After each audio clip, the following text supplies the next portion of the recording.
Hi friends, உங்களுக்காக ஒரு new recipe எடுத்துகிட்டு வந்திருக்கேன். அது கேபேஜ் சட்னி.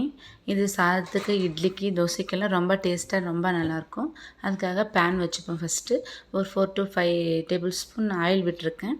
அது சூடேறதுக்குள்ளே வெங்காயம் ஒரு 4 வெங்காயம் பொடியாக கட் பண்ணி வச்சுக்கணும். ஒரு 2லேருந்து 3 பூண்டு தோல் உரித்து வச்சுக்கலாம் ஃபஸ்ட்டு.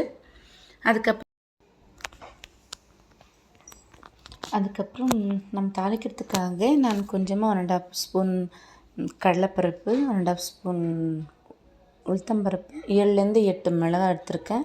அப்புறமா மிளகு ஒரு 10 மிளகு, ஒரு 1/2 டேபிள் ஸ்பூன் சீரகம் எல்லாம் பக்கத்தில் எடுத்து வச்சுப்போம்.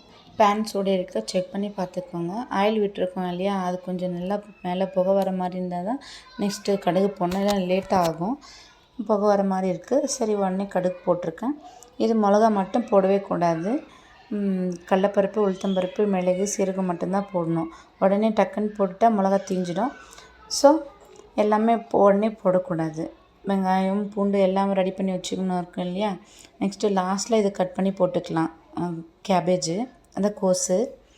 இப்போ மிளகா வரைக்கும் வச்சுட்டு மிச்சி எல்லாமே மிளகு, சீரகம், கடலைப்பருப்பு, உளுத்தம்பருப்பு எல்லாம் போட்டுடலாம். லோ ஃப்ளேமில் வச்சு இது பண்ணிக்கோங்க. எல்லாமே ஃப்ரை பண்ணிக்கோங்க. ஒரு 1.5 மினிட் அப்படி ஃப்ரை பண்ணிக்கோங்க. நெக்ஸ்ட்டு மிளகா, பூண்டு எல்லாம் போட்டுட்டு உடனே ஒரே வாட்டி போட்டுங்க. போட்டு ஒரு half மினிட் ஃப்ரை பண்ணிக்கோங்க ஆயிலே. நெக்ஸ்ட்டு வெங்காயம் போடுங்க. வெங்காயம் போட்டு கொஞ்சம் கிண்டி கொடுத்துட்டே இருங்க. அது நல்லா ஃப்ரை ஆகணும். ஃப்ரை ஆனதுக்கப்புறமா தான் நெக்ஸ்ட்டு எதுவுமே போடணும். நெக்ஸ்ட்டு கேபேஜ் எல்லாம் கட் பண்ணி வச்சுக்கணும். அதை எல்லாமே ரெடி பண்ணி வச்சுக்கணும். எனக்கு லேட் ஆகுது அப்படின்றதுனால நான் அப்படியே உங்களுக்காக வீடியோ எடுத்துகிட்டே நான் அப்படியே பண்ணிகிட்ருக்கேன். இப்போது கருவேப்பிலை எடுத்து போட்டுடலாம். கருவேப்பிலை போட்டுட்டு கொஞ்சம் கிண்டி கொடுத்துட்டு அதுக்கப்புறமா ஒரு 1/2 டேபிள் ஸ்பூன் மஞ்சள்தூள் போட்டிருக்கேன். போட்டுட்டு கொஞ்சம் கலருக்காக கொஞ்சம் நல்லாயிருக்கும். இட்லி, தோசை, சுடு சாதத்துக்கெல்லாம் போட்டுன்னு சாப்பிட்ணுன்னா நம்மளுக்கு ஃபஸ்ட் ஆஃப் ஆல் டேஸ்ட் அப்புறம் நெக்ஸ்ட்டு நான் வாய்க்குள்ளே வச்சதுக்கப்புறமா தான் டேஸ்ட் கிடைக்கும். ஃபஸ்ட்டு கண்ணுக்கு பார்த்த உடனே இது நல்லாயிருக்கு அப்படின்னு தோணும் இல்லையா. அதனால் நம்ம மஞ்சள்தூள் போட்டுக்கலாம். மஞ்சள்தூள் ரொம்ப பெனிஃபிட் இருக்குது. மஞ்சள்தூள் சாப்பிட்றதுனால இம்யூனிட்டி பவரும் இருக்குது அதில். ஸோ மஞ்சள்தூள் கொஞ்சமாக சேர்த்துக்கலாம். அது சேர்த்ததுக்கப்புறமா நெக்ஸ்ட்டு கொஞ்சமாக உப்பு போட்டுக்கிறேன். உப்பு போட்டால் கொஞ்சம் சீக்கிரமாக வெங்காயம் எல்லாம் வதங்கிடும் இல்லையா, அதனால் உப்பு போட்டிருக்கேன். கொஞ்சம் கிண்டி கொடுத்துட்டு இது பண்ணி வச்சுக்கலாம். ரெடி பண்ணி அதுக்குள்ளே நம்ம கேபேஜ் மேலே இருக்கிற அந்த தோல் அது எல்லாமே பிச்சு போட்டு ரெடியாக வச்சுருக்கேன்.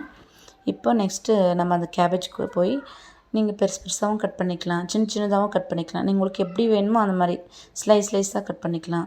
எப்படி கட் பண்ணணும்னு நினைக்கிறீங்களோ அந்த மாதிரி கட் பண்ணி வச்சுக்கோங்க. நான் பொடியாக கட் பண்ணி வச்சுக்கிறேன், கொஞ்சம் சீக்கிரமாக வேகும் அப்படின்றதுனால. நீங்கள் பெருசாக ஒரு பேனு இல்லைன்னா குக்கரில் செய்யணும் அப்படின்னு நினச்சா நீங்கள் பெருசாக கட் பண்ணி போட்டுக்கலாம். நான் சின்னதாக தவாவில் வச்சுருக்கேன், அதனால் நான் பொடியாக கட் பண்ணியிருக்கேன். பொடியாக எல்லாமே கட் பண்ணி வச்சுக்கலாம். கேபேஜ் எல்லாம் கட் பண்ணி வச்சுட்டு எல்லாமே தண்ணிக்குள்ளே போட்டுக்கலாம்.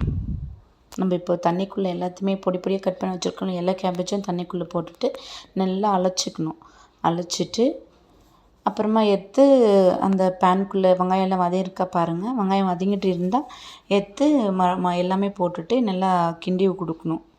எல்லாமே நீட்டாக தண்ணி கொஞ்சம் கிச்சனுக்கு யூஸ் பண்ணுற தண்ணியாக யூஸ் பண்ணுங்க. அதை குடிக்கிற தண்ணி மட்டுமே அதில் போட்டு நல்லா அழிச்சிட்டு அப்புறமா எல்லாமே எடுத்து அதில் போட்டுக்கலாம். தவாவில் போட்டுட்டு நல்லா கொஞ்சம் கலாரி கொடுங்க.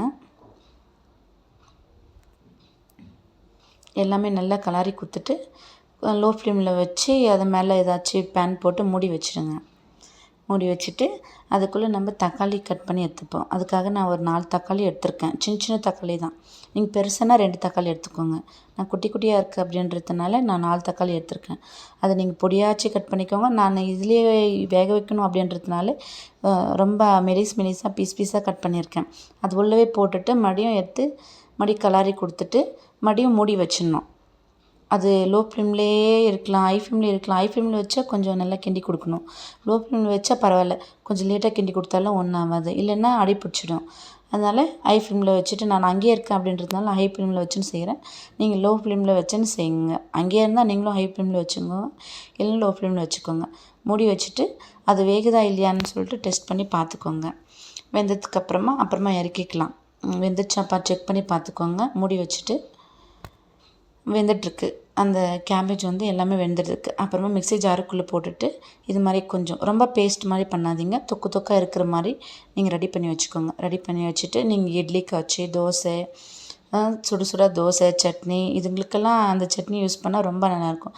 நான் வந்து சுட சாதத்துக்கு ரொம்ப பிடிக்கும் எனக்கு, அதனால நான் இது சுட சாதத்துக்காக செஞ்சேன். இது ரொம்ப டேஸ்ட்டாக எம்மியாக நல்லாயிருக்கு. நீங்களும் ஒரு வாட்டி டேஸ்ட் பண்ணி பாருங்கள் ஃப்ரெண்ட்ஸ். வீடியோ பிடிச்சிருந்தால் லைக் பண்ணுங்கள், சப்ஸ்கிரைப் பண்ணுங்கள். நெக்ஸ்ட்டு உங்களுக்காக ஒரு நியூ ரெசிபி எடுத்துகிட்டு வரேன். Bye friends. போகாதீங்க. உங்களுக்கு ஏதாச்சும் டவுட் இருந்தால் கமெண்ட் பண்ணுங்கள், ஓகேங்களா? Okay, bye friends.